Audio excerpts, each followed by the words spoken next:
And it gets to a point where you can kind of like predict the beats. It's like, okay, this is the Japanese girlfriend or boyfriend phase. This is the frustrated about being complimented on your Japanese ability phase. This is the, oh, I can't believe they're treating me like this phase. This is the, they wouldn't rent me an apartment phase. It's...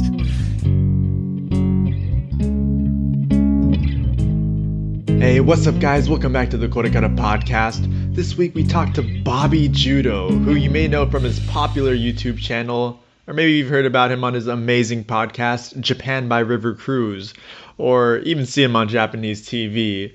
But today we chat about his time in Japan, some behind the scenes of some of his TV projects, as well as how he got into stand-up comedy, alongside some additional banter here and there and his amazing jokes. But real quick, guys, I also want to thank all of you for helping us reach a huge milestone of 500 subscribers on YouTube. We're extremely grateful for all of your support thus far in the KoreKara Podcast journey. You made it so fun for us to make these podcasts, and here's to hitting our next goal of 1,000 subscribers and making many, many more podcasts. So if you guys want to support us, you can always check out our Patreon for bonus clips. And if you're listening on YouTube, a like and subscribe go a long way.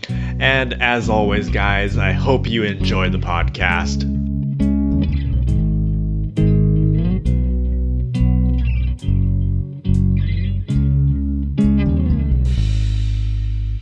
Hey, what's up, guys? Welcome back to the KoreKara Podcast. My name is Raza, and I'm joined by my co-host, Eric. We talk to people of all types of backgrounds about their lives in Japan, studying Japanese, or even tips and tricks on how to learn the language. This week, we're joined by a very special guest in Bobby Judo. Yeah, Bobby Judo has been living in Japan for over 15 years now, and I first found out about Bobby Judo through his YouTube channel when I first started learning Japanese. And he used to make a lot of videos about Japan or like social commentary in Japanese, as well as teaching some Japanese here and there. And since then, he's done stand-up, been on TV a lot, and now has a podcast called Japan by River Cruise. And today we wanted to get a closer look of his history of Japan in Japanese. But before we get into that, Bobby, can you give us a quick background of who you are and where you're at today? Yeah, sure. First off, let me say thanks for inviting me on the show. It's a pleasure to be here, and thank you for the introduction. As you said, my name is Bobby Judo. I've been in Japan this is my 15th year. Came over in 2006. I came over, as a lot of people do, on the JET program. I was an ALT in Saga Prefecture for a total of 3 years. Originally from Florida, was in Florida for 21 years. I got kind of sick of it. I thought, summers are too hot. There's too many old people, and there's Disney shit everywhere. So I thought I'd like to move to Japan. Little joke there. But no, I came over in 2006 and started as an ALT. And in my third year doing the ALT stuff, I started YouTubing. My YouTube channel got some attention. I did a lot of it in Japanese for a Japanese audience. And it got some attention from local TV stations who wanted to see if I could come on and do some work with them. And it kind of took off from there. I moved to work in Fukuoka as well, and kind of slowly built it up to I was doing more national stuff regularly pre-COVID, and it's kind of gotten limited to local again since. But it's been a total of about 10 years that I've been on TV now, and it's been an interesting experience. Yeah, I mean, I guess now we can do like a quick rewind here and like into how you actually got to the place, I guess the other place that has a bunch of old people and Disney. And where the summers are brutal. And the summers are brutal, classic. You it's like you never really moved, actually. Just the Asian Slightly version. less alligators over here. Oh, yeah. And iguanas, right? No iguanas over. Yeah, luckily it can have the gardens. The gardens are all good over there. It won't get sullied by any of those iguanas. By the iguanas that freeze and fall out of trees in the wintertime. I've never actually seen that, and I don't know if I want to. It's in Florida. It got to be a problem a couple of years just because we had some real hard cold snaps in winter, and iguanas are. What are they? Reptiles are cold-blooded, right? Yeah. So if they're not getting enough sun, if they're not getting enough ambient heat, they can slow down to the point where they kind of freeze in place. And iguanas were falling out of trees, in particularly cold winters in Florida. That is not necessarily the reason I wanted to leave Florida. I mean, why don't we talk about that then? What actually got you into Japan? Because I mean, again, you're out here in Florida, right? It's not the first place you think about when you're thinking about, oh, how do we get to Japan, you know? So yeah, how do we kind of go from Bobby Judo in Florida to Japan here? Well, I always wanted to travel. I always wanted to kind of get out and see as much of the world as I could. My father was a long distance truck driver, and he wasn't like gone most of the time. He'd take like longer overnight trips every once in a while, but usually he was home in the evenings and on the weekends. But because he did so much traveling for his job, he never wanted to go anywhere. So our family trips were we'd go visit, relatives within driving distance or within a couple of days, and we never left the States. And so when I was younger, I always kind of thought, when I get old enough to travel on my own, I want to see as many places as I can. And when I started my college career, I became aware of the JET program. I'd heard about it somewhere. And I think most Americans who kind of are like looking at other countries but still don't know much about other countries just kind of have this image of Japan as a very Orientalist image of Japan as this like magical place or this mysterious place. And I think I'd done a lot of reading about Zen Buddhism. I think I liked Japanese food. I started eating sushi. In Florida, there's a lot of decent sushi by American standards. And so I had all of these kind of like little touchstones to Japan that I thought were interesting, that I thought I'd like to pursue. And my university offered a Japanese class. And one of the requirements for a Bachelor of the Arts was taking a year in some language. And so I started taking Japanese in university, and I found it really challenging and really rewarding. I liked it a lot. And it kind of pushed me further along that path of, trying to get to this country that I expected to be a completely different world from anything that I'd ever experienced. And it was like, if you want to get out and see the world, why don't you start on the opposite side of the world with as different of a place as you could find? And I guess that's why I decided to apply for JET. Yeah, I mean, expected keyword there. I'm just kidding. Expected, yeah. Yeah, I mean, real quick before we get into your JET, I kind of want to highlight a kind of a funny story here, because the first time we actually got into contact, right, Bobby, was through Twitter, and we were kind of going back and forth on how we really enjoyed your podcast, and you had actually went and looked at one of our previous podcasts where we had a JET ALT on, and you had quite a funny reaction to that one. I hope I wasn't offending anybody. One of the things that we do on our podcast, I mean, we're comedians. We come from a stand-up comedy background. In particular, I really got into roasting in like the Tokyo Roast Battle or the Your Hood's a Joke roast battles. And I think I was getting ready to do a battle, and when I'm writing jokes for roast mode, I have to kind of check myself, because I'll realize that I'm being mean and making like mean jokes just because my brain is in mean joke mode. But I think I had listened to an episode where you announced that maybe the next episode you were going to be interviewing somebody who was a 3-year JET veteran, right, and getting their perspective on like life in Japan. And I retweeted that, kind of like sharing the episode link, and I think I made some joke about I couldn't wait to hear their thoughts on being complimented on chopsticks. Just kind of like, just one of these like very, very tropey things that, people in their first 5 years in Japan struggle with. And when you're here, when it's your first year, your second year, I think everybody goes through these kind of honeymoon phases, culture shock phases, and the same things start to bother you. But when you've been here for 15 years, you've seen so many people, you've been through that. And you've been through it a couple of times, because culture shock comes in waves, right? So you've had your like angry or frustrated with Japan phases 3 or 4 times. And every other foreigner you've seen them go through those phases as well. And it gets to a point where you can kind of like predict the beats. It's like, okay, this is the Japanese girlfriend or boyfriend phase. This is the frustrated about being complimented on your Japanese ability phase. This is the, I can't believe they're treating me like this phase. This is the, they wouldn't rent me an apartment phase. Some of these are more severe than others, but you get to recognize them. And I think it would be nice if kind of like the senpais in the immigrant Japan community here were more of like a kind resource. But I think there's a lot of cynicism, and a lot of people get jaded really quickly. So instead of going like, oh, I remember what it was like to go through that, it's very easy to be like, fucking newbies.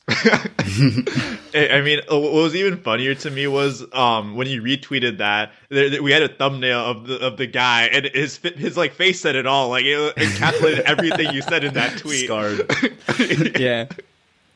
Well, I mean, that's the thing about parody or roast jokes. I mean, they have to be true on a certain level, or they don't work. And I didn't mean it in a mean-spirited way. It was just something that, like, I think it's something that everybody can relate to. And when you're on the other side of it, you can kind of look back and go, oh, I used to be that guy. Yeah, no, I mean, we love it here at KoreKara. I mean, we're actually planning on opening our own roast battle as a subsidiary, but we'll get to that when it comes, But anyway. Oh, yeah. You guys got to have us on. Ali and I have been talking about doing some sort of podcast roast competition. We really want to roast the Konbini boys. Oh, I mean, bring us in there. We're always down to roast. We just haven't gotten too much. We're out here talking about people's Japanese and how to improve. We can't just be like, because we're all about the positivity when it comes to learning languages, But I mean, we really have been wanting to roast some people. Well, on that point, if you don't mind me jumping in with another joke, one of my favorite Japanese language learning jokes is that to really kind of truly comprehend Japanese on a native level, you guys know it requires those three things, right?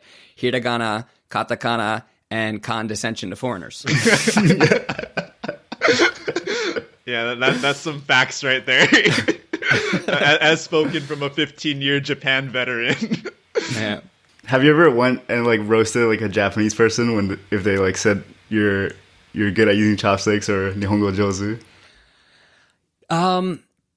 Not in person. I think maybe in my first handful of years I might have tried. I have a couple of friends who have been here longer than me and are still kind of like in that phase where they get these angry reactions where somebody says, "Can you eat rice?"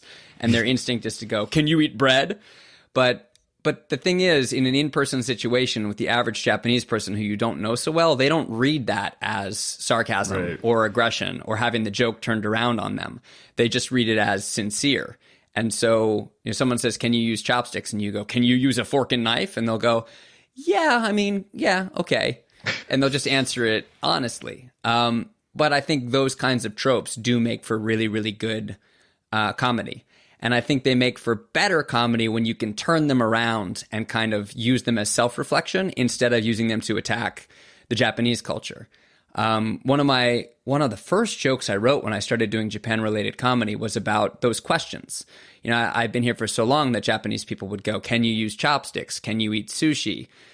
Do you take off your shoes when you go in the house?" And I'd go, "Guys, I'm so bored of these questions. These are so shallow, such vapid, such boring questions. Get some better questions." And they would come back and go, "Hey, is it true that half of Americans don't believe in evolution and you don't have universal health care? And how come your cops keep shooting black people?" And I would be like, look. First of all, some of us can use chopsticks.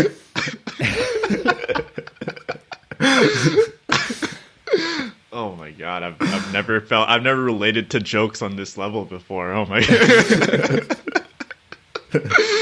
Oh yeah, I mean, for real. And I mean, quickly going back to the Konbini boys here, I remember you guys were kind of calling them out too on Twitter, and I was thinking to myself, like, how are you gonna have a whole podcast on Konbinis here? I mean, I understand the vibe. I look at the amount of episodes they've had on them. Like, how do you not run out of things to say about the Konbini?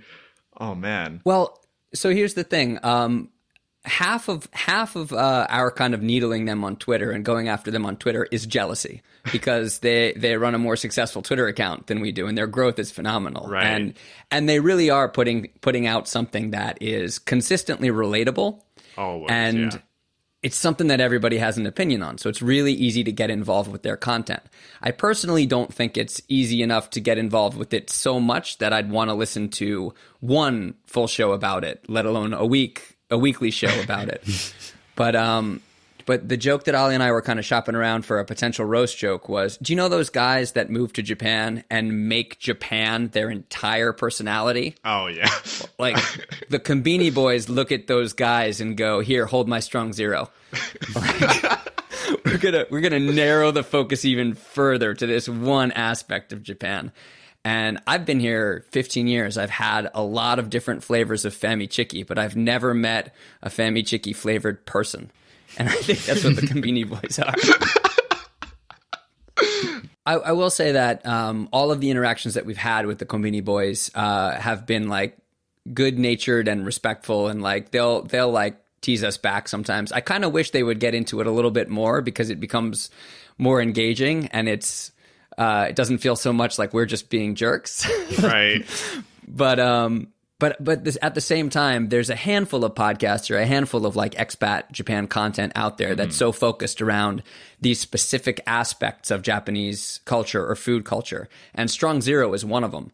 And our logo for our podcast is a parody of the Strong Zero can, but Ali and I don't drink Strong Zeros. Like I've had one once and was like, this is not for me. And if it was, maybe I was an alcoholic. But I think one thing that would make the Japan kind of like Twitter sphere, vlogosphere, and podcast sphere more interesting is if people kind of use Japan as a backdrop for what they wanted to talk about instead of just as the sole focus. And I think like you guys are focused on like living in Japan and language learning in Japan and kind of like tips and advice and hearing from people who might have something that you could use as a reference to apply to your life in Japan. And I think a lot of shows don't necessarily have anything beyond just introducing something Japanese or just talking about something Japanese. And if you don't have that, I don't know if you're necessarily a unique voice. I mean, there's a lot of content in that same vein. Right. I mean, I feel like we definitely got to spice it up a bit. I mean, I really love the jazz between you and the Konbini Boys, but we got to get some podcast beef going on here. That's the Japan boys here. We need to start something. I mean, you've seen all the big YouTubers go at it. Why can't we beef with the people too, man? In a nice and respectful way, of course. That's the thing. I don't. So I guess I started as a J vlogger, and then I transitioned from J vlogging into Japan facing YouTubing. And so I think halfway through, I stopped doing so much like this is what life in Japan is like stuff. This is Japanese learning stuff. And I started doing more, as you mentioned in the intro, kind of like social issues or, explaining the foreign point of view to a Japanese audience. And to be 100% honest, I never watched a lot of the other J vloggers, and I didn't follow a lot of their content. I was friends with a lot of them, and we worked together sometimes, but I never really watched, and I don't necessarily listen to a lot of other Japan podcasts. And I think it's for exactly the reasons I was mentioning before. I'm not the audience for them. The audience for those podcasts is for people who want to move here or people who are curious about here. The audience for J-vlogging is people who are interested in Japan and don't know much about it. And the kind of content that I like and that I'm interested in is it's okay if it has a Japan angle, but I'm not necessarily going to be entertained by, content about the first 2 years on Jet or content about, convenience stores and Jido Hanbaiki. So I think there's a huge audience. I mean, there's a lot of people who make that content and are very, very successful with it. But the reason that I never really followed much of it is because it's not directed at me. Right. I mean, I completely understand, especially coming from podcast veterans here of hearing a couple hundred Jet stories ourselves. That's not to say it's not valuable, and that's not to say there's not a huge audience for it. It's just for a different audience. 100% agree. I mean, from our experience, like, especially like you're saying, the audience for those kind of like the people who are very interested in going to Japan, there are always nuggets in there. I mean, there's always a lot of overlap between these stories, which is something that we've come to see, which is right. Yeah. But I feel like everyone always has their unique experiences, which is always great to see. And that's why I guess like over here, at least on our podcast, we love just going beyond just Jets, because there's so much stuff with you could be anything in any country, you know, and just kind of hearing that. I mean, it just so happens that we're talking about people in Japan, but they have their own unique experiences, and people who are kind of interested in kind of pursuing anything they want. We kind of want to have a platform where everyone, regardless of opportunity that they want to pursue, can kind of hear a little something from that kind of perspective. Yeah. I think you guys do a really good job of that. I've checked through your YouTube content, and also thumbnail game on point, guys. Very, very nice. But yeah, like you talk to a wide variety of different kinds of people doing different kinds of things. And I think having those like multiple perspectives of different kinds of people pursuing their dreams or pursuing a life that's in Japan while not necessarily, 100% dependent on being in Japan is really interesting. Right. I mean, I find this really funny how we're kind of going from your history as a Jet, and now we're just going on this whole YouTube sphere, podcast sphere.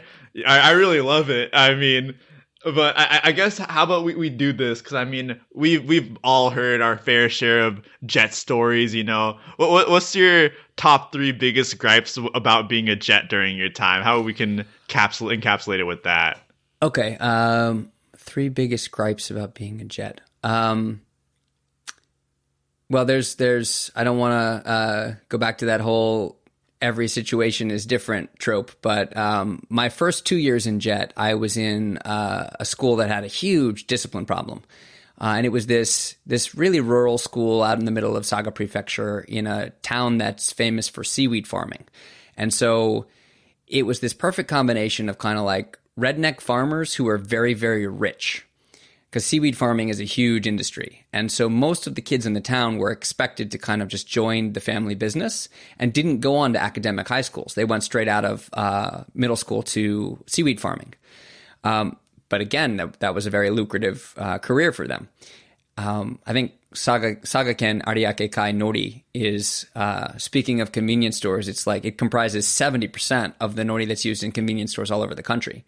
So we had these kids who were not only uninterested in learning anything, let alone English, but their parents spoiled them, and they were all kind of rough. Like, so the school had horrible academics, but had like championship winning rugby teams and like judo teams. So you had all these like monster kids and their monster parents walking around fighting in the halls. And I saw a kid spit in the vice principal's face once. Oh my God. Whoa. And I mean, there was stuff like somebody broke out all the windows of a couple of classrooms on the second floor. Somebody got the fire hose and flooded the gym. And so it would be like, school's canceled for like a couple of days because somebody flooded the gym. It was a lot like being back in middle school in South Florida. So I think my biggest gripe was that there was no real system, even though, it didn't matter that I was an ALT there. I wasn't doing any work. I wasn't teaching. But because it was kind of a discipline problem school, and the way the contract is set up with the Board of Education, that they're required to supply somebody there, when I requested for a transfer after 2 years, it's like, I don't want to do this anymore. I want to go somewhere else, actually be an ALT. The system for getting transferred was not great, and it was not in their interests to transfer me, because that would mean they would have to bring somebody else in. And I think they thought if we just deny his transfer, he'll stick around for another year. And that way we won't have to kind of get somebody else acclimated to this mess. And I feel like in that sense, they were more interested in just kind of like maintaining their bureaucratic relationship with the school than doing what was in the interest of the ALT, which, I mean, you can't really fault them for, but it was not a pleasant experience. Second biggest gripe with Jet, I would say it doesn't really, I mean, its stated goal is grassroots internationalization, not English teaching, which is good because as an actual English teaching curriculum or system, it doesn't do a great job. I liked my time on Jet. I'm very glad I did it. It got me started on my whole life here. And I think it succeeds in a lot of the things it sets out to accomplish, especially internationalization. If only because, a significant percentage of its participants end up marrying the locals. But I think the jet program's biggest success is as a piece of PR to recruit future jets. So I think that would be my second one. Third, I didn't have any real experience with this personally, but I feel like there's not really a good framework for people who are in very difficult situations or who have something bad happen to them while on jet to address that. And there's no real system set up to advocate for those people within jet. So if somebody were to, be the victim of a crime in Japan, or if somebody were to be sexually assaulted, or somebody were to be even victimized by another member of the jet program, it's not really in the jet program's interest to deal with that in a way that's best for the person who is victimized. It's better for them to kind of like sweep everything under the rug in a way that maintains the system.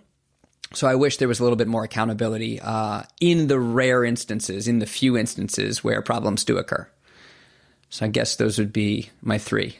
I see. I mean, I just want to quickly highlight how you kind of went back on like, oh yeah, no experience is the same. Then you just go on and say, oh, kids are breaking all the windows and flooding the gym.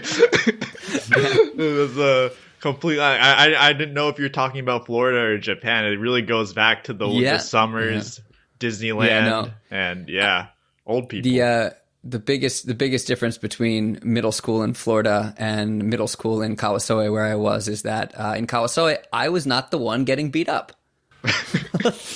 We're moving up. Let's go. I can just imagine you like taking one of those kids and like, back in my day, I was you. I was in your place, and you know what? You just gotta know that you suck, man. And I'm at the top now, boys. We combini now. I lucked out, man, because I think they assume that Westerners are tough. Like they assume that I'm tall. I'm not super strong, but I'm tall, and I look like what they think like a Disney prince or like an action hero looks like. And so they would assume that it was better to not mess with me. And there was one time when one of the rugby kids, who was one of the kind of like worst behaved, just as a joke, came into the staff room and took my jacket and was wearing my jacket around in the hall. And I got so mad, and I went to kind of like grab it off of his shoulders. And for a second, he looked like he was about to fight me. And I got terrified because he was a lot bigger than me, and I can't fight for shit. But I didn't show it. And he kind of he kind of like was like, well, maybe I should let this one go because this guy's an unknown quantity. But had he pressed the issue, it could have been very bad for me. I guess that's another lesson learned for everyone who's kind of interested in going to Japan. You guys can fight whoever the fuck you want. I'm just playing. Don't take that advice at all. No. Well, you can become kind of a different person than you used to be, at least on a very superficial level, because nobody knows who you are, and there's all this image that gets projected onto foreigners, whether it's good at sports or attractive or stronger or this or that. But I did have a couple experiences where that worked to my benefit. For a little while, my third year, I bought a motorcycle, and I would commute to school by motorcycle, and had a full face helmet. And I was doing that thing that people do on motorcycles here where they pass on the side. And a guy driving didn't see me passing on the side, and he started to merge even though I was on the side. And I was like, oh, shit, this guy's going to hit me. And I sped up to get away from it. And I figured if I can speed up, I'll be out in front of him before he merges all the way. And I didn't quite make it, and my handlebar hit his side view mirror. And then he swerved back, and I managed to get in front of him, and we both kind of stopped. And he got out of his car, and he was this young sagyogi. He was wearing like construction clothes, and he had like dyed brown hair, so kind of like a Yankee style character that you'd see in like a tough guy manga or something like that. And so the handlebar had hit the mirror, but it didn't break it, and it didn't leave any marks on his car. But from his point of view, I had hit him. From my point of view, I was there on the side, and he almost merged into me. And it could have been much, much worse. So both of our blood was up. And he gets out of his car, and he comes walking around, and he's like yelling, and his face is bright red. And I forget exactly what he said, but he used the word butskattazo or something, butskattaze or something like that. Like, oh my god, butskattaze! Like really, really angry, like spittle flying out of his mouth. And as he's saying it, I take off my full face helmet, and for the first time he sees that I'm a foreigner, and I just kind of looked back at him and I went, Daiga? Which is like a localized way of saying, who hit who? And he goes, sumimasen deshita. Got back in his car, drove away. So you can kind of like assume a different persona to a certain extent. It doesn't change who you are inside, but you can get away with more than you might have been able to back home, where people don't extend you that credit. And that sounds like an 80s manga met like Marvel Comics halfway through right there. Come in, I am Iron Man. He's like, oh, my bad, man. I don't want to mess with you at all.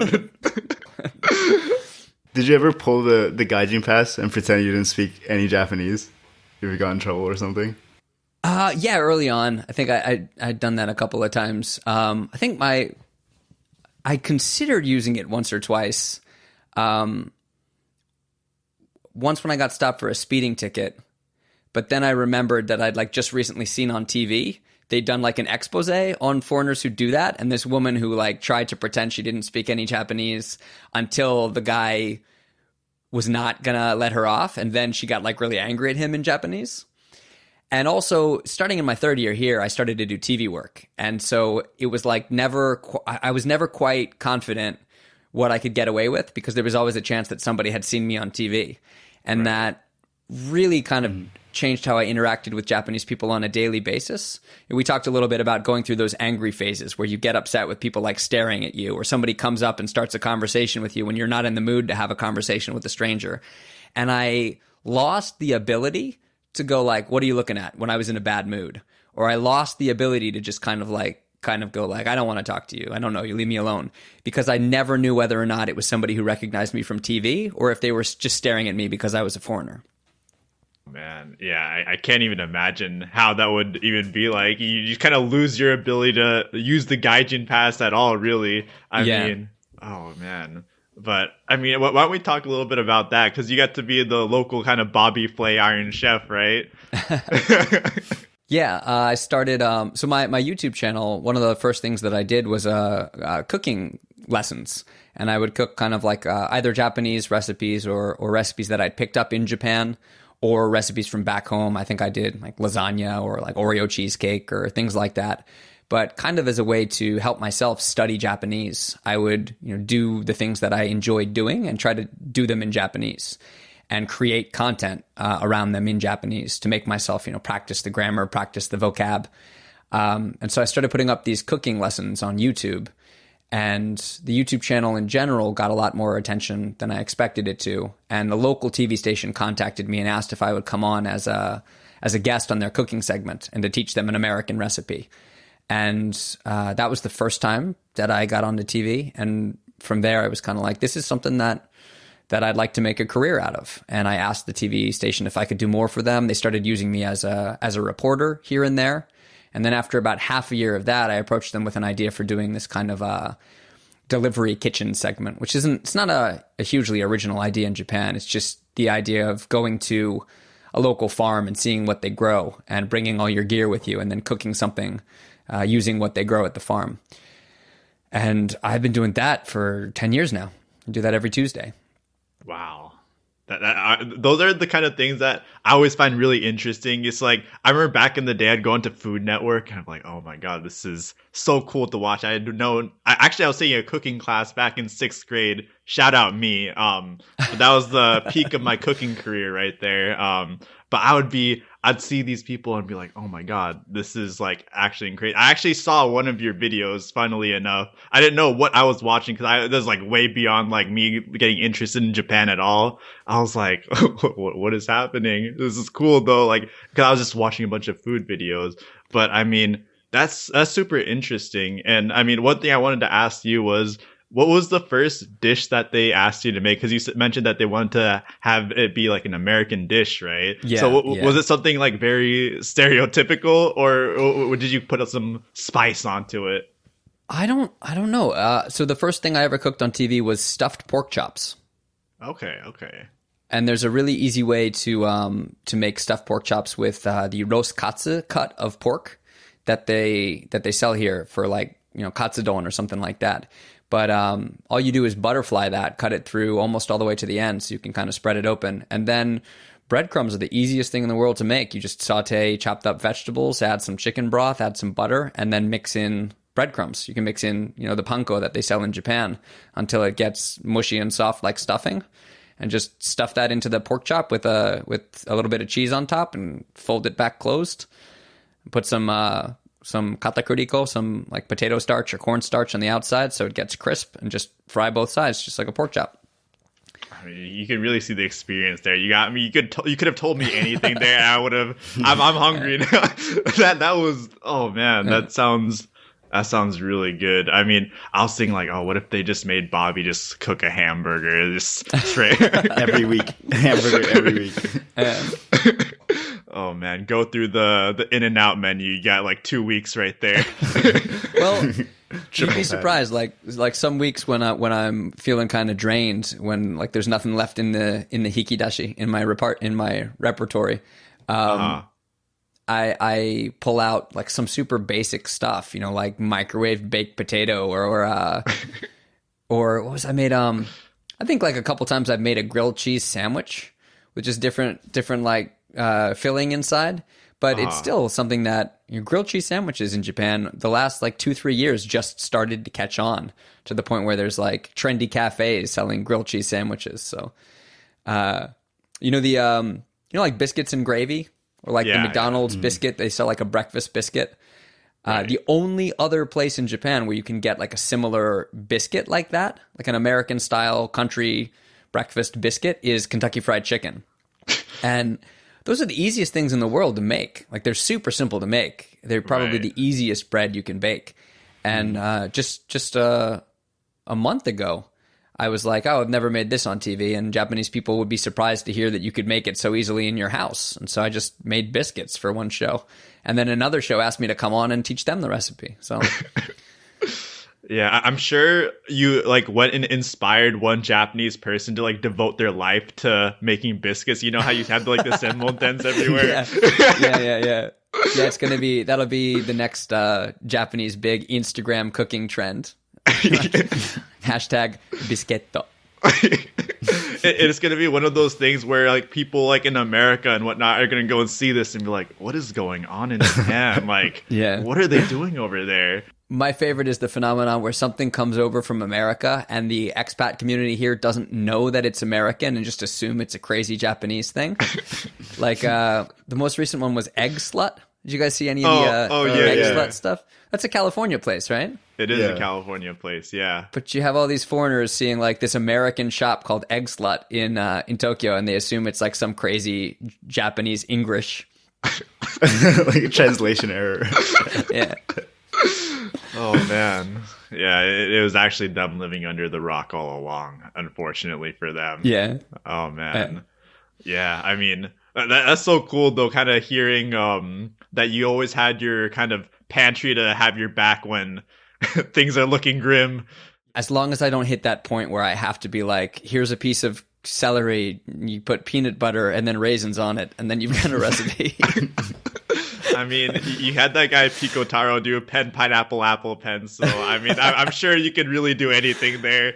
Yeah. Turn it into like a music video or something. It could be simple, but it'll come through. I mean, you can always go through with remember the Lunchables? You know what I'm talking about? Yeah. I'm sure Japan has never really had that introduced to them. And you got avocado toast now. That's really popular. Yeah. Oh, avocado toast, yeah. Yeah, I think there's somewhere in Saga that started growing avocados, and when they send me out to do a story on that, I'll break out the avocado toast. Hey, as mentioned on the KoreKara podcast. Yeah, this is very popular in America. It's a healthy, nutritious breakfast, and it's the reason millennials can't buy their own homes. You just got to say that in English, and people will be like, "Oh, oh man, yeah, dude. I mean, for real though. I mean, hit it right on the the nail there. But I mean, I guess we talked a lot about cooking here. I mean, I'm getting very hungry myself. We'll keep the podcast going a little bit longer, just because you guys want to hear Bobby. But right after this, I'm gonna be eating not avocado toast. I want to save money, I have financial needs to take care of. But anyways, one thing, of course, in the KoreKara podcast, we do talk about Japanese, and your entire kind of journey with Japanese has been really amazing because of like all the hard work that you put in to kind of get here and how much you've really integrated Japanese into kind of your daily life. And when you want to get better, you go and take hobbies and combine it with Japanese, like you mentioned with cooking. But one thing you also did was you started a blog, right? The Daily Yoji blog actually is one of them. Yeah. What was kind of the story behind that blog coming up, and how did it kind of help you with your Japanese? Well, so the Daily Yoji, a yoji is a short for Yoji Jukugo, which is short for Yonmoji Jukugo, which means a compound phrase made of 4 characters. And this is specifically like the Japanese kanji characters, but they tend to be idiomatic phrases that are all borrowed directly from Chinese. And just to throw out a super easily accessible example, Isseki Nicho is a Yonmoji Jukugo, and it's written with the characters for 1 stone, 2 birds. And it's the exact same sort of idiom or kind of proverb that we have in English, kill 2 birds with 1 stone. But there's this whole world of these phrases that I think a lot of foreigners, when they first come across them, you might not even have realized that you've come across them. Isshokenmei, to do something as hard as you can, is a Yonmoji Jukugo. And to find kind of this world, anytime you're learning a language, like learning that language's proverbs, kind of makes you feel like you're getting a deeper cultural understanding of the language as you go. And I think Japanese people tend to be very fascinated with these. There's books about them. There's Japanese websites built about them. They come up in daily conversation a lot, as any idioms do, especially the more common ones. And as a foreigner, if you could slip one in somewhere, Japanese people are super impressed. It's one of those things where they go, "Oh my God, your Japanese is so amazing." And so as an attention-seeking narcissist, I wanted to kind of learn as much of these as I could. And I had a couple of friends who were also interested in it. And so we started kind of like trying to post one a day. And most of the time we stuck to those kinds of 4-character phrases. Occasionally we'd work in like different proverbs or different Japanese sayings or expressions. But because we already kind of had this Japanese language study blog going, when we really started getting into the higher levels of the JLPT, back then it was Nikyu and EQ. I think we might have started with either Sankyu. It wasn't N1 through N5 back then.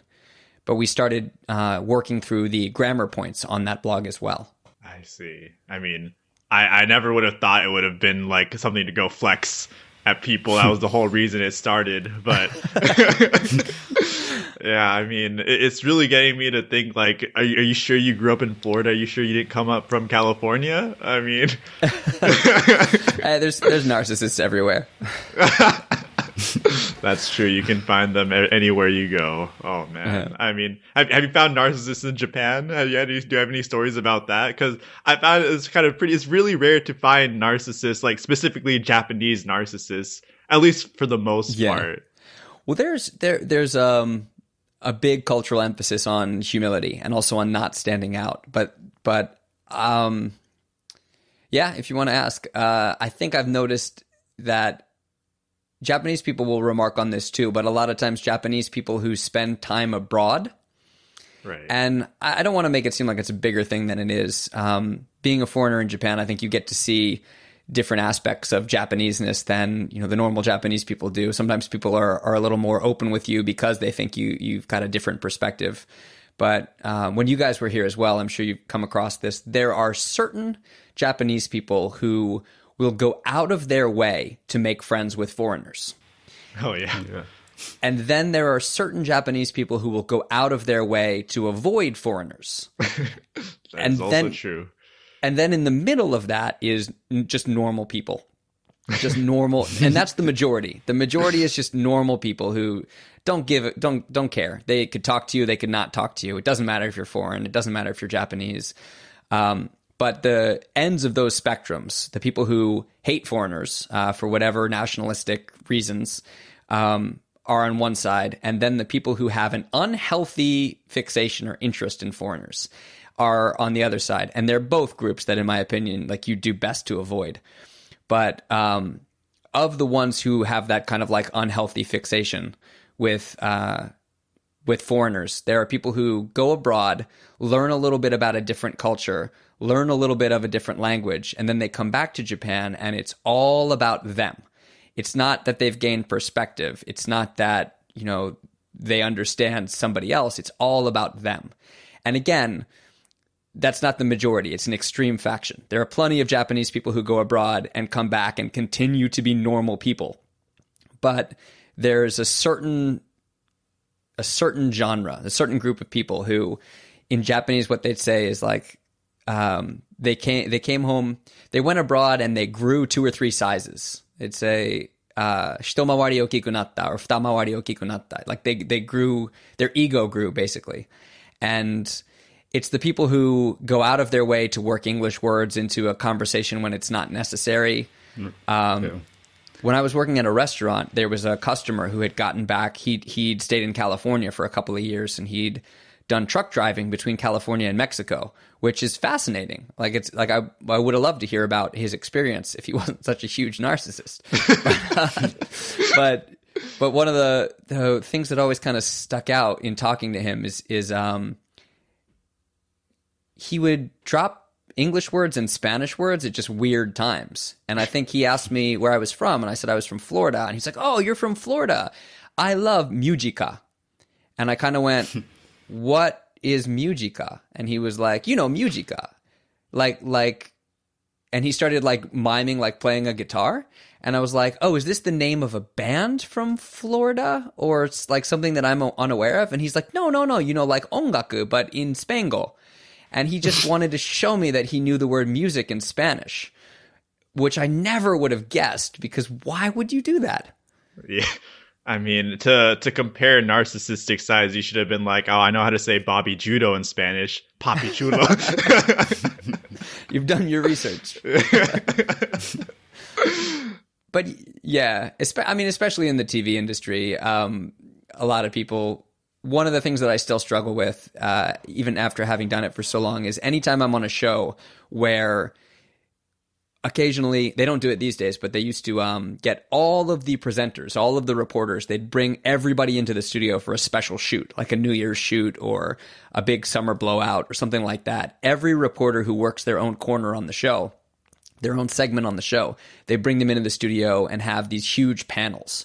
And anytime it's a huge panel of presenters and they bring in like a lot of the local Yoshimoto comedians who work on the show, or like the young women, these days it's a lot of like Instagram influencers who get like little reporter jobs on the show.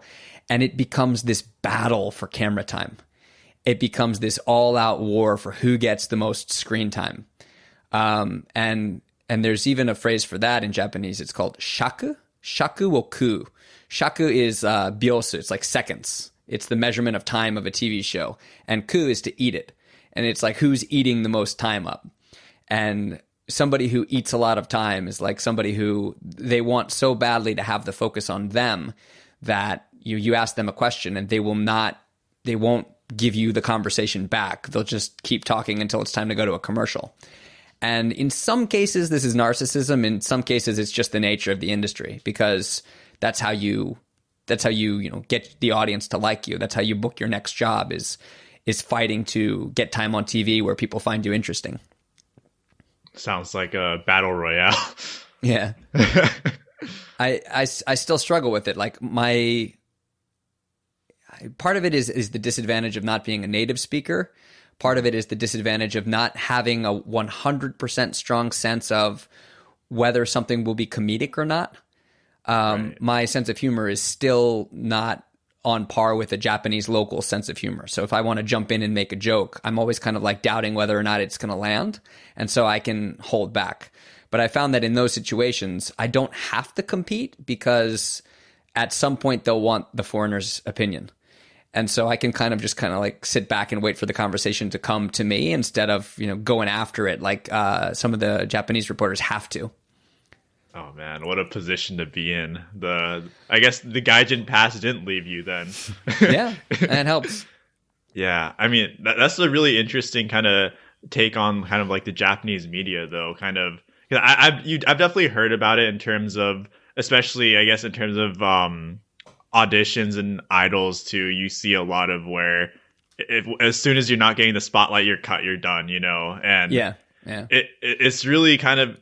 Because it also feels kind of like Japanese media is what you kind of hear and see on like the American side. Because of course you have to grind and go, like you have to grind everywhere you are, no matter where you are in the world. But it seems so cutthroat in Japan in comparison, like a little bit on steroids. I mean, yeah. Have you seen like, not like I guess necessarily yourself, but maybe people you've worked with who just get thrown aside like real quick when it just doesn't go their way? Well, yeah, I think that's one of the things that happens, like you said, in any TV industry anywhere. But even with foreigners, where you get that gaijin pass, where you can count on the fact that they're gonna turn to you at some point, or you might find it a little bit easier. If you want to audition for a job and they're looking for a foreigner, they might be more ready to accept you because being a foreigner on its own sets you apart. But in that moment when they come to you and they put the camera on you and they hand you the mic, if you don't say something interesting or insightful, or you can't use the language, you can't make it worth their time, then you don't get invited back. And I mean, I've had some of those experiences myself in like the national TV shows that I've been booked for. I've had, a couple TV shows bring me on once and go, well, you didn't really shine. Or I've had a couple, one of the TV shows had me on, I think, 4 or 5 times. And I did well in the first 2. And they kind of pulled me aside and they said, you did well in these, but you need to be doing better. And it's kind of like national big leagues. And anytime the camera's on you, you need to be doing something that's going to drive ratings. And they gave me 5 shots and it didn't work out. And I think I see that happen to Japanese people as well. A lot of times the women who get hired for like the Weather Channel assistant or the entertainment reporter, they hire them on a 1 or 2 year contract. And they usually work from the time they're like 18 to the time they're 20 or 21. And if there's not some reason after their contract is done, if they haven't, accumulated a big enough fan base, if they don't have like a huge Instagram following that's going to watch the show to see them on it, then they don't get renewed. And it's because if their only value is kind of being an 18-year-old girl who's cute on the show, then they can find a different 18-year-old girl who's cute on the show to do that. It's the same with foreigners. I think it's the same with Japanese presenters. Do you feel like it's mostly fair? Like it's based on their talent? Because I heard there's also like the Jimusho also kind of decides who gets famous, and they can make some people push them forwards. Yes, the big agencies have a huge hand in whose careers they want to build, especially in the idol industry or especially in like the drama acting industry. And they do this in a couple ways. One way that they do this is just by threatening to boycott, is by saying, if you don't use this person that we want you to use, we'll pull our talent for other shows. And the other way that they do this is by something called barter, where they'll take the famous person in their agency and they'll say, okay, you want this famous person to be on your show. We will put them on your show, but as a condition of the contract, you have to also include as a cast member this up-and-comer. And whoever it is that they want to focus on, whoever it is they want to build up next, they'll put them on the show. But again, once you're in the door, if you don't do something that makes it worth the TV show's time, it doesn't work out. So I think I did a show for NHK about writing haikus for NHK Education. And it was a 2-year contract. It ended up being completely overhauled after 1 year because the guy who hosted it was involved in a hit and run accident. Oh, wow. Oh, my God. But unrelated to that, there was a major one of these oneke, like transgender Japanese talents.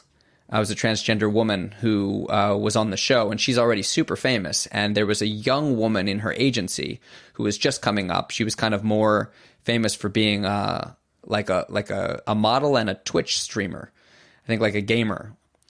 And they put her on the show, and I don't think that she lived up to the expectations. And so where the agency has the power to go put them on the show, after a year, if that person that they put on the show hasn't done anything interesting, the TV show can go like, we did it, it's not working out, we're not reaping any benefits from this. And the agency can't really be like, I'm sure they could, but I haven't seen them like put their foot down when somebody is just not capitalizing on the opportunity that they've been given. I see.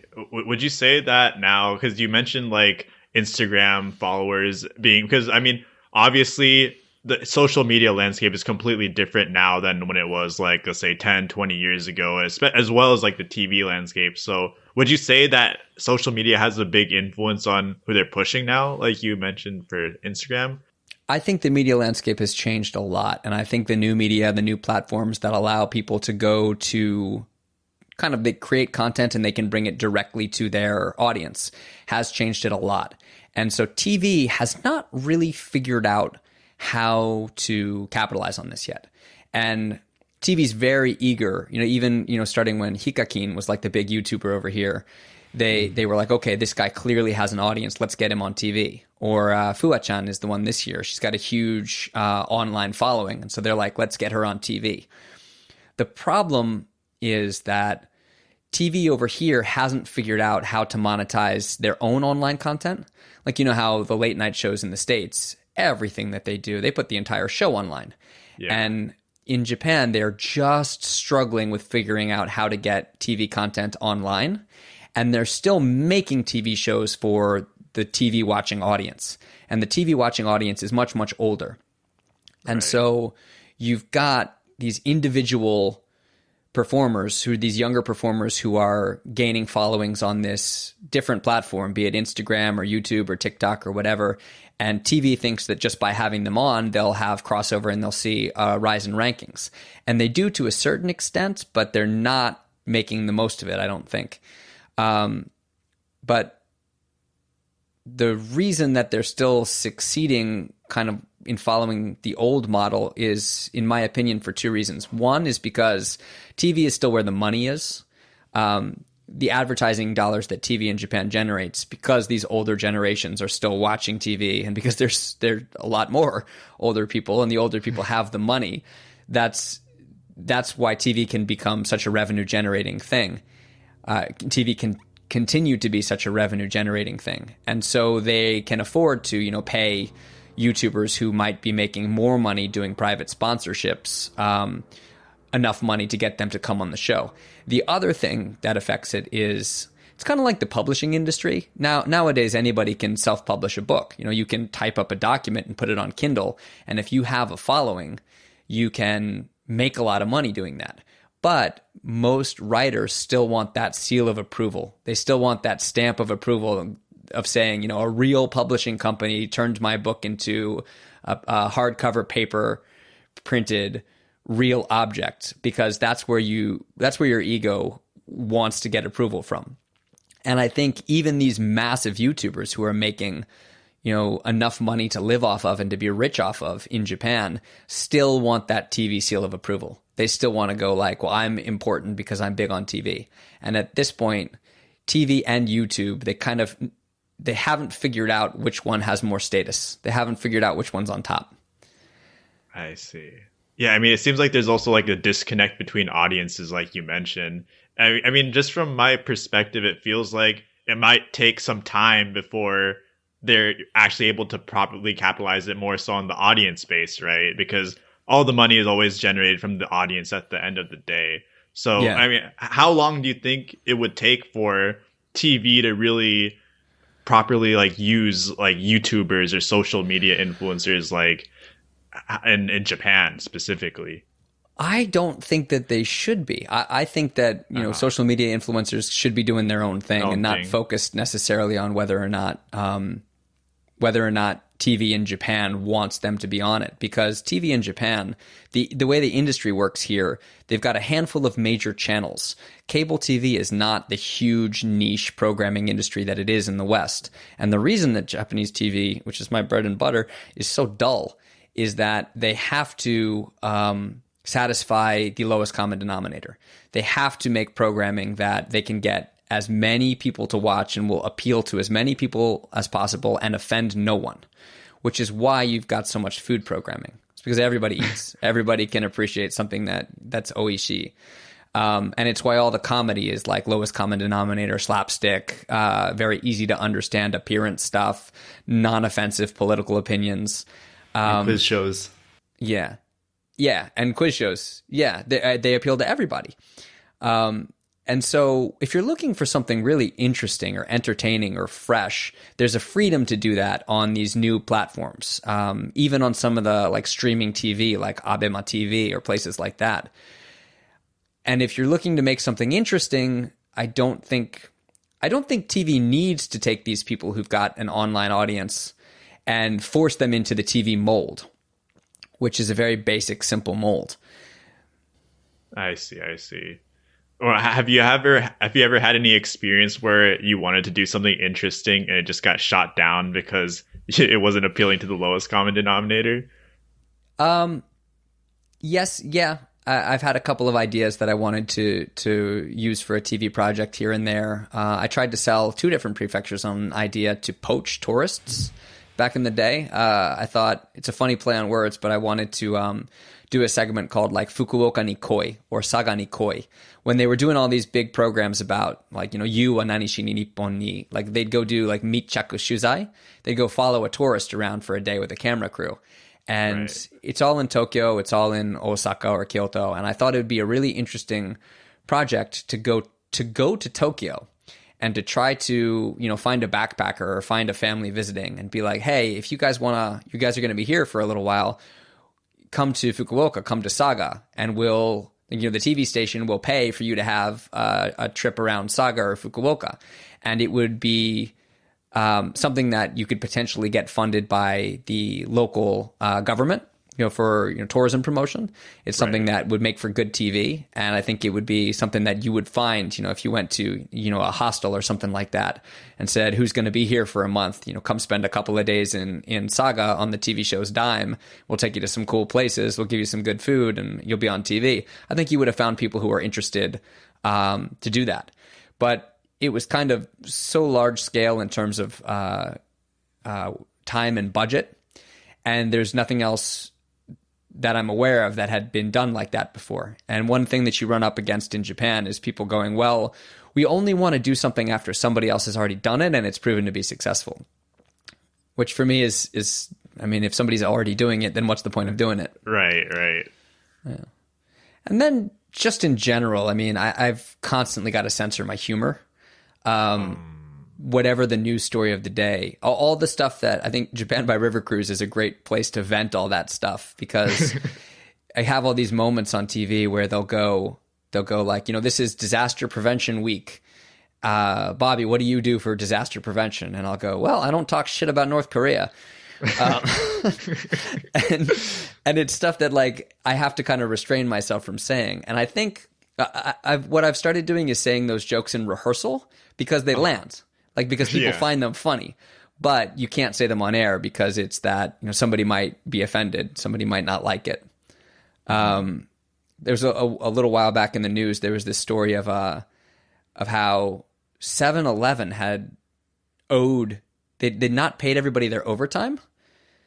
There are years and years of like back pay in overtime that they hadn't paid, and they got caught for it. And they'd owed all of these people all of this money. And it was right around New Year's. And so the TV shows were reporting this news story and also talking about like the New Year's bonus. And if you're not a company employee, if you're not like a contracted employee, which I am not, you don't get paid a bonus. So some of the people who work on TV are company employees. Like the main casters generally work for the TV station and they get a bonus. And then the reporters are usually freelancers and they don't get a bonus. So we were kind of like, the main casters were talking about their bonus. The other reporters were going, "Oh, we don't get a bonus. Nah. And they were like, "Bobby, what about you? Do you get a bonus?" And I said, "Well, no, I don't get a bonus, but I've got a lot of back pay that Seven owes me from my bite, though, back in the day." Like, I'm expecting to see that any day now. And it's those things that they don't like it when you kind of like try to make the news into a joke. And so I think there's an element where I can kind of get away to some extent with those kinds of jokes more than a regular Japanese reporter could. But also, it's very much like a lot of times I think this would be funnier to a certain aspect of the audience, but it would alienate another aspect of the audience. And so you have to self-censor. I see. I mean, that's actually exactly what I love about your podcast, Japan by River Cruise, just because it really gives that SNL vibe, you know, kind of making fun of the news. And I mean, also talking about like river cruises as well. One thing we like previously talked about that I had no idea was a thing in Japan until I actually listened to your podcast, which was really mind blowing to me and on my bucket list for sure right now. Next time I'm in Japan, you best bet I'm going on a river cruise. Yeah, there's a lot of interesting stuff in the Japanese river cruise industry, and it's really kind of funny how a lot of times it parallels what's going on in the Japanese economy or Japanese politics or Japanese culture as a whole. And so we try to find ways to relate that to kind of like a story of the week or a topic that is on everybody's mind that week. Right. I mean, there's actually like another lesser known fact is that we did send a message to be read on your guys' podcast because you guys have a little fax us on your website where you can go and read a message. So Bobby, do you remember what our message was on Japan by a River Cruise? I don't. Did we read it? Did we read it on air? Yeah, so it was actually a trick question because it was right around the time your website was actually not working at all for the. Okay, I didn't want to say that because I thought it would sound like an excuse, but there was a time when we weren't getting our messages forwarded from the website, so there's a chance that I haven't seen it. Yeah, because I remember we had sent it in, right? And then we were listening, you're like, all right, it didn't show up this episode, it didn't show up the next episode. And then finally, I think the episode after that, Ollie was all like, oh yeah, so you may have noticed that we haven't been reading our messages lately. It's because it wasn't working. So I was like, oh man. It's been a policy on the show that we read every message that we've gotten. And it's a testament to I guess the willingness on the part of our listenership to sacrifice, because we're not overloaded with messages and it doesn't like eat up a lot of time. And that's because our listenership assumingly understands that, and not because we're not getting any messages. But no, we have committed to reading every message that we can on air. And so had we gotten it, had we seen it, we would have. No, definitely. I mean, we really enjoy, because after that we've heard pretty much everything, all the messages come through. But we were just thinking, you know what, we'll just go say our message when we have Bobby on the podcast, whenever that will be. Okay. And I'm looking forward to this. And what do we got? It's time, right? All right. I mean, honestly, now we put so much hype on it. It wasn't really anything too special. It was just It was like a keep up what you guys are doing on Japan by River Cruise. We love the show from the KoreKara Podcast. It was actually just a very simple kind of just a show of respect, because we really did enjoy it. And we've been kind of in contact for quite a while now. It's been right. It's been quite a while. Yeah, we've had both our podcasts going on. Yours obviously a little bit longer than ours, but. Well, I do remember when you first reached out to us, going and like looking through your podcast page and your Twitter page, and I don't think at the time that I'd looked at your YouTube. I don't know if you were uploading them on YouTube at the time, but kind of in preparation for this, I went through and looked at the YouTube page, and you guys have put out a lot of content in the time since we first talked. Yeah, it's been. I mean. It's just been like, I mean, one of course, like we saw podcasts like yours, and we really just wanted to, I guess at the time too, that was when we first started doing our guest episodes, which was something we didn't really know too much what we wanted it to be at the time. Because at the time we started our podcast because we really just enjoy talking to people, hearing about their experiences. We don't want to just pigeonhole ourselves into like, oh, ALT this, ALT, Yeah. It's just what are people doing, what's going on, what are their experiences like, and we just wanted to. We kind of evolved from just talking to just getting our first guests on to who next could we talk to? How can we have a fun conversation? What haven't people heard about this person yet? And it kind of just kept on going from there. And I mean, it's really cool now, kind of going kind of a little full circle that we were talking like all this time back, and now you're actually on the show and we're actually having an episode together. So it's actually really amazing to have you on here right now. Oh, I'm glad. I mean, I would have come on at any other time if you'd asked me earlier as well. So. But no, I think it's we found with our show, like you said, we do a lot of scripting, and like we do like a parody segment, we do the Japan by River Cruise press corps segment, and we do like a couple like weekend update style news jokes. And then we always have somebody that we talk to. But even whatever we talk about is either hyper-focused on a news story of the day or hyper-focused on their area of expertise and not so much on their life in Japan. Right. And so what we found, we put out some extras for our paying members. And the extras have gone from 5 minutes of extra little, information here and there about the news story to like 20 to 30 minutes of like us talking with that person about their life or about their week or about their experiences. And we'll go through and we'll listen to our show, and then we'll listen to the extras, and we'll go, so our main podcast sounds kind of like a segment on NPR or like a comedy radio segment, and our extras, which are behind the paywall, sound like a podcast. It's actually sometimes an easier listen or a better listen to listen to the extras.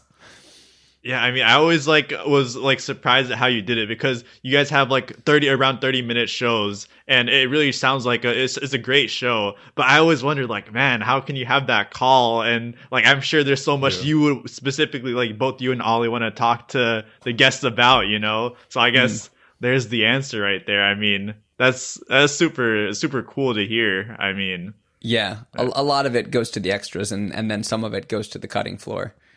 Also, there's some skill in preparing, like you said, you did scripting. So there's I think there's some skill in preparing something beforehand and then talking about it. Because when we first started, me and Raza, we tried one episode where we wrote an outline of all of the stuff we want to talk about in really detail. And when we were recording it, it was just so fake, because every joke and everything was just planned out.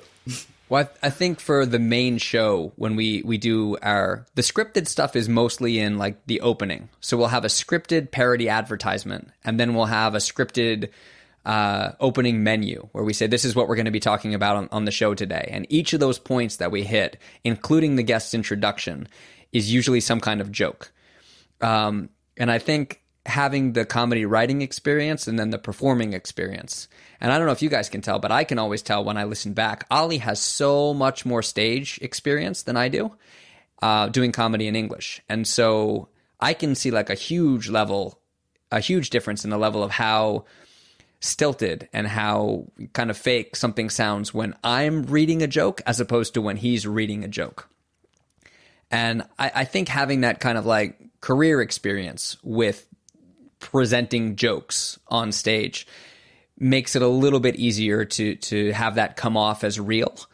A lot of it, I think, is about having confidence in it, making it sound natural and making it sound like you believe in it. And I've noticed it specifically in the advertisements or the little parody clips here and there. Is when I do a read for an advertisement, it takes me 2 or 3 reads to kind of fully commit to what I'm saying. Whereas Ollie's always fully committed from the get-go. So that anytime we have an advertisement that requires a little bit more voice acting ability, Ollie tends to be the one who reads that.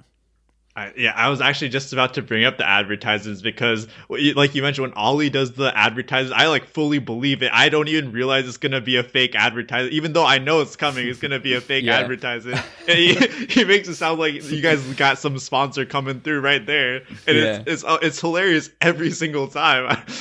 Well, I think the show that's up right now, we did a parody of the Japan Times Deep Dive podcast. We happen to have the same guest. We had a woman who writes for Bloomberg, and she covers the Japan vaccine beat. And Oscar from the Japan Times Deep Dive podcast did an episode about that and interviewed her. And he started his episode by calling his grandmother in England because his grandmother in England had gotten the vaccine. And Ollie was like, we've got the same topic, we've got the same guest, I've got to call my grandma. And so he has this call with his grandma where he starts it exactly the same way. He calls her and she says, I'm doing a jigsaw puzzle, which is exactly what Oscar's grandma says. But it goes off the rails from there. And Ollie goes like, well, what are you doing a jigsaw puzzle of? And she goes, none of your business. And it just like, she hasn't had the vaccine. She doesn't plan to get the vaccine because she doesn't want Bill Gates knowing where she is. It just gets funnier and funnier. But it's actually, he got his grandmother to do all that. And a couple of listeners have like written in or expressed the opinion that they just assumed that he was playing his grandmother as well. And he's not. It's straight up his real grandma. It's just a testament to how good he is that people thought that. Oh, man. Oh, I mean, I'm hearing that story makes it even better now. Oh, my God. That's hilarious. Wow. Yeah, I mean, I remember also on that same episode, I found it hilarious when when Ollie was talking about so I think Lisa was going and talking about how they wanted to go and just push out the vaccine, right? Because people there's a very low confidence rate. And Ollie brought out, why don't you just go and do it in maid cafes? You're going to get all the salarymen population going there. Yeah. Oh, man. I actually wanted to bring it up in this episode when we did bring up this kind of episode, because we wanted to bring it up too. Like, I was going to be like, according to internal sources, Ollie Horn, we have been notified that people in Japan are currently taking vaccines from maid cafes. So if you guys do want to go get vaccinated when you are in Japan currently, make sure you go to your nearest maid cafe right now. But every maid cafe vaccination comes with a discount coupon for your next river cruise ticket purchase. So we highly recommend it. There we go. Get that along with your omurice. Get that along with your $40 omurice. Add what's it called? Like $20 more for some ketchup spelling magic spell right there. Yeah. Oh my God. Oh man. Yeah. It reminds me back of this one specific story I had. I'll tell you later. We'll keep it for maybe the extras, you know. Yeah. But yeah, I mean, that was a really funny episode actually to me, and I actually wanted to go and get your take on, like, given that Japan, of course, has a low confidence rate in this vaccine. Yeah. What do you think is going to be kind of like the state of the Olympics now? Because now you have kind of a whole country that may or may not be taking this vaccine, and you're trying to hold a global event, or the most global event right there. Well, that was one thing that was really funny to us when talking to Jake Edelstein a few weeks back about the Suga administration and all the issues that he was having, all of these issues with governing. And one of the biggest ones is that he's committed to doing the Olympics, and most of the country doesn't want it to happen. Forget, low confidence in vaccines. The country is just against having the Olympics. And something like 70% of people don't want it to happen. But the Japanese government keeps pushing ahead with it.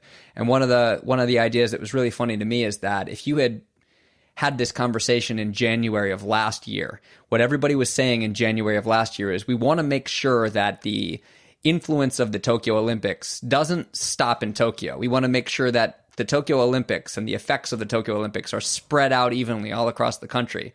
And that same conversation today about the idea of the effects of the Tokyo Olympics spreading out all over the country is a nightmare scenario.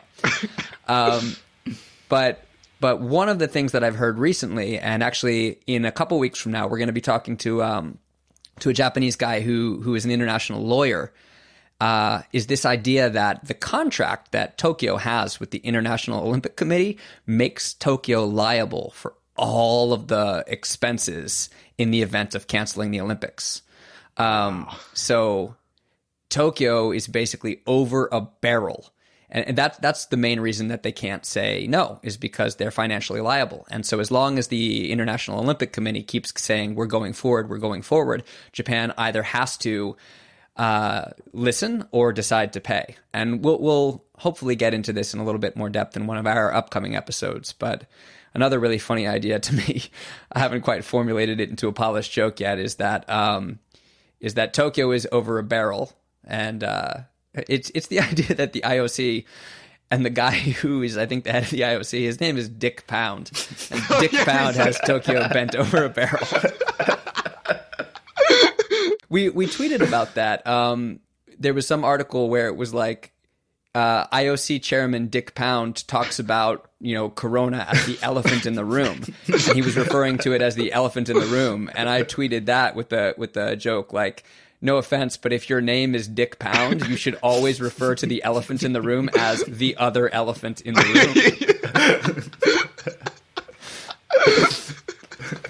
room. Very true. Very true. The irony in all of this is just too insane. I can't believe this is there's some actual news going on. I mean, I also you mentioned about Tokyo kind of starting in the Olympics over Japan. And I found that really funny too, because you made that joke of you're starting the Tokyo Olympics marathon in Tokyo to go to Hokkaido to get out of Tokyo because no one wants to be there. Well, that was a joke I did for the Roast of Tokyo, and that was before. That was before a long time ago now, isn't it? Yeah, that was January of last year. So that was before the Corona pandemic happened. And the joke there was just without Corona, Tokyo hosting the Olympics was going to be a nightmare just because of how hot it was. And the idea that they'd moved the marathon to Hokkaido because not even the Olympics wants to be in Tokyo during the Olympics. Yeah, that aged very well, I would say. Yeah. Oh, man. Yeah, I mean, just quickly speaking on these roast battles, though, how did you actually get into that? Were you invited to be on there? So I was a regular stand-up performer at the venue where they do it, and I think just by virtue of not being in Tokyo regularly and being a decent joke writer and a decent stage performer, when you go into kind of like a comedy scene that you're not a regular part of, it's easier to get kind of a feature spot, because you get a lot of overlap in the comedians who perform every week, and you get a lot of overlap in the audience. And so anytime there's somebody from out of town, it makes for better sales and it makes for a better show, even if you're not the best comedian in the world, to be like, you're going to hear fresh jokes. You're going to see somebody new. So I think the Tokyo stand-up community kind of had confidence in my performing abilities, and I'd done regular appearances there and done kind of like featured spots or headlining spots, or gone in for just an open mic night, and they'd be like, well, we'll treat you like a headliner instead of an open micer to kind of make it a more billable show. And so when they started planning the Tokyo roasts, one of the main guy who put it together, JJ Wakrat, I think he rates my abilities pretty highly, which I'm very grateful for. And so he always wanted to kind of get me involved with it. And I mean, from the first moment that somebody approached me, I always enjoyed watching the comedy roasts, and I've always known that I've kind of had an ability for and a passion for making fun of people ever since that kid killed himself in middle school. So I was like, no, I like dark humor. I like the dark stuff. And so it was right up my alley. Oh, man. Yeah, I mean, we've already had a casualty who was on our show, so we completely understand. I mean, John over here, the 3-year ALT veteran, tells us about it all the time. He's like, I got roasted by Bobby Judo. He doesn't say that. Oh, man. I'm very eager to believe in my own fame. So you had me hook, line, and sinker with that one. But I would recommend if anybody likes Japan, if you live in Japan, even though the Olympic jokes haven't aged so well, there's a lot of really good stuff in the Tokyo roast. If you search Bobby Judo roasting Tokyo or something like that, it'll pop up. Those were some amazing jokes. I really did enjoy that show. Oh man, everyone, you guys should definitely check out that roast. Oh man, I mean, you've been on a couple of them too. I mean, roasting California. I mean, Florida versus California. Yeah. That was fun. I mean, I really love that in terms of you pulled the whole Eminem trick of, I'm going to roast myself a little to make the roast to California hurt that much more. Yeah. Well, that's what I said. I mean, to tie it up with a nice little bow, we kind of talked about this at the beginning of the show with, roasting Japan or making fun of Japan. It's easy to make jokes about somebody else and to roast somebody else. It's a little bit tougher and also more relatable if you figure out a way to turn that back on yourself. And so the roast of Tokyo too, I think I started out just going hard with jokes about Tokyo and anything bad that I could say about Tokyo. And then I kind of transitioned into things that were good about Tokyo, but presenting them in ways that you could still kind of laugh at Tokyo for it. And then I ended the whole thing by basically roasting the audience and leading into roasting myself. And the climax of that whole set is this idea that if I were to live in Tokyo, I wouldn't be special anymore. I would just be like that same gaijin douchebag who lives in Tokyo, and kind of like articulating those aspects of the gaijin experience in Tokyo that everybody in the audience could relate to. And I think I knew I had won the battle when I think this was a throwaway line to me, but the line about I would be, that same gaijin douchebag texting with my Japanese Tinder match, being like, okay, let's meet up in front of Hachiko. And at the line Hachiko, like 2 or 3 people in the audience just started cackling. And to me, it was like, that was part of the setup, but so many people could relate to that so much that I was like, okay. I'd gone in kind of afraid that trying to roast Tokyo to a room full of Tokyo would be a hostile crowd. But everybody was so willing to kind of like look at the ways that the jokes about Tokyo said things about themselves and enjoy that aspect of it. Yeah, I mean, you had me cackling at that line too, I'm gonna be honest. Oh man, I mean, you really it kept the energy kept going up and up from there. Oh man. Yeah, everyone definitely take that. Oh no, for sure. I mean, it's always amazing kind of just seeing you like just go out here on all these different shows. I mean, how exactly do you really even just get into stand-up comedy? Just like, I guess, like the quick story of how that happened. So I've always liked stand-up comedy. It was always on my bucket list of things to do. I kind of always thought that at some point in my life I'd be back in the US, maybe after I'd finished my career. I kind of had this dream of like retiring to New York and being a doorman in a hotel during the day, and then like going up on open mic stages at night. Just when I was old and didn't need the money and didn't care about having anything to lose anymore.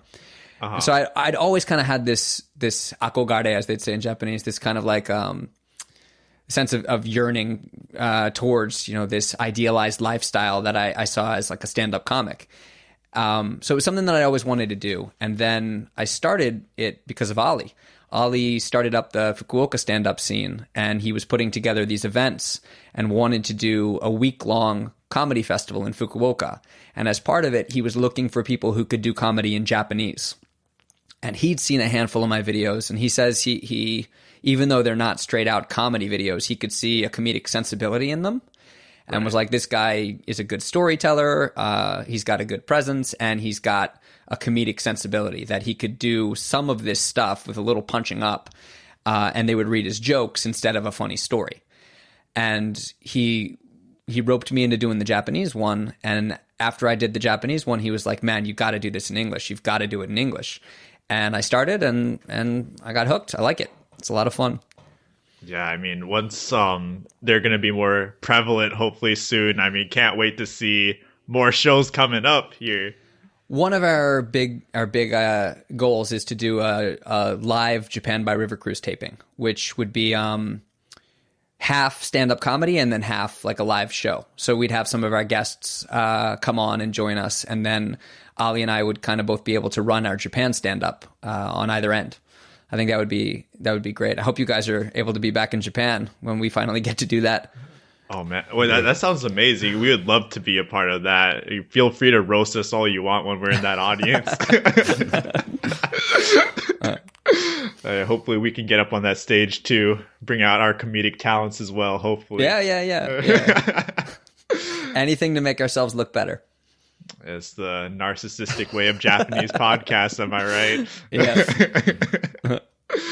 But I guess since we do have a lot of listeners who are interested in the Japanese part, do you have maybe like some advice to them that we can get them feeling all good? We didn't forget about you guys. Yeah, let's split it into whether or not you're in Japan or outside of Japan. If you're learning outside of Japan, my biggest advice would be to create some sort of online content. You know, like I said, my YouTube videos in Japanese, my Daily Yoji blog was a way for me to be taking what I learned by studying, just by like textbook studying or just by reading, and force myself to produce output. And when you produce output and you put it out there, you don't have to, if you're not a narcissist like me, you don't have to put your face on YouTube. You don't have to start like a public blog. There are all of these services. In my day, it was like Lang 8. There are all these kind of like online message boards where people do language exchange. If you just start writing a blog or writing some sort of content in Japanese where Japanese people can see it, or, you know, language learners who are further along on their journey than you are can see it, you'll get feedback, you'll get corrections. And that act of using whatever it is you've studied in a very proactive way makes you much more likely to retain it. If you are in Japan, I would recommend doing anything you can outside of the realm of English. You know, make friends who don't speak English, get a part-time job that's not an English teaching job or a translating job. For me, I saw huge leaps in my Japanese ability when I started working at a restaurant. It kind of forced me to learn polite Japanese, service industry Japanese, and helped me learn how to flip that switch between going from polite modes to casual modes really quickly. So, and then for both people, I would say, for both groups, I would say, don't just study, find something that you like to do and figure out a way to do that in Japanese. For me, it was cooking. But I know all kinds of people who, you know, they'll join a sports club with Japanese people that they can, you know, it's funny, everybody you meet here who's learned to speak Japanese will be like extremely proficient in the vocabulary for a certain topic, whether it's, you know, like kimono wearing or the entertainment industry or cooking. It's just whatever they like to do, they'll have all the vocab for that. Maybe they'll have like, you know, 80% of the vocab for that, whereas you go to another area and they'll only have like 40% of the vocab. But it really does. It kind of keeps you connected to your motivation for learning, and it kind of reinforces the idea that you're not just studying to study. This is a language and there's a utility to it. Right. And the last thing I would say is Ali is working on a new project. You can find it at languagehacks.xyz. And it's a really cool thing where he's interviewing like language learning experts and professional language learning experts and compiling their language learning hacks. And some of them are really fascinating. Some of them are really kind of like unexpected and fascinating. One that he talked about on the show was this idea of keeping your momentum and just barreling forward and pushing through, and that speed is more important than fluency. But there's some really good like tips for retention and tips for implementing the things that you learned. So I would check that out as well. For sure. Great. I mean, love the advice, Bobby. But on that note, I think it's a good time to close our podcast here for today. So I'd just like to thank you so much for coming on here. Is there any place you would want to be found? I mean, we got Japan by River Cruise. Where else can our listeners find you, Bobby?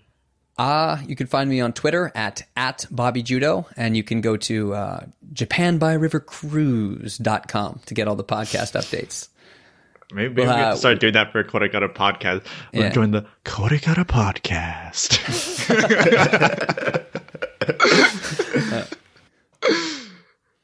on the one last thing though, at the end of all our podcasts though, Bobby, we always have the KoreKara message to the listener. I guess the message for the KoreKara listeners. I'm getting a little ahead of myself there, but Sure. we usually have it as like a funny message or just I don't know, anything really. But on our last episode, our guest spoke of a Japanese proverb, and we actually really enjoyed it. So, I mean, you did have a blog as a fellow narcissist here, anyways. But what is maybe one of your favorite Japanese proverbs here to end the show on here today? So one of this isn't super inspirational or anything, but it's a piece of advice that's helped me in this industry a lot, and it's a Japanese proverb. It's Toranu tanuki no kawazanyo. Toranu tanuki no kawazanyo. And it means don't make your budget based on the skins of the tanukis you haven't caught yet. It's a very kind of Japanese take on don't count your chickens before they hatch. I guess, I don't know, at some point in Japanese history, tanuki skins were a lucrative industry. But it's this idea of, especially in the TV industry, especially in like your Japanese career, nothing is certain until it's already happened, is what I've learned. So I always kind of remind myself, Toranu tanuki. You can shorten it to just Toranu tanuki, but don't count your tanuki skins before you've skinned the tanukis. You love to hear it. And on that note, we'll catch you on the next one, guys. Peace. Bye. Hey guys, thanks for making it to the end of the podcast. Really want to thank Bobby for coming on the show today. Make sure to check out his amazing podcast, Japan by River Cruise, with his endlessly talented co-host, Holly Horn. Also want to thank you guys once more for helping us reach the 500 subscriber mark. It's a big milestone marker for us, and we can't wait to hit more with you guys. And of course, this couldn't be possible without our phenomenal patrons, Sad Boy, Izenga71, Miku, Jack, Boy No Eyebrow 4, and KH90. Again, hope you guys enjoyed this episode, and we'll catch you on the next one. Peace.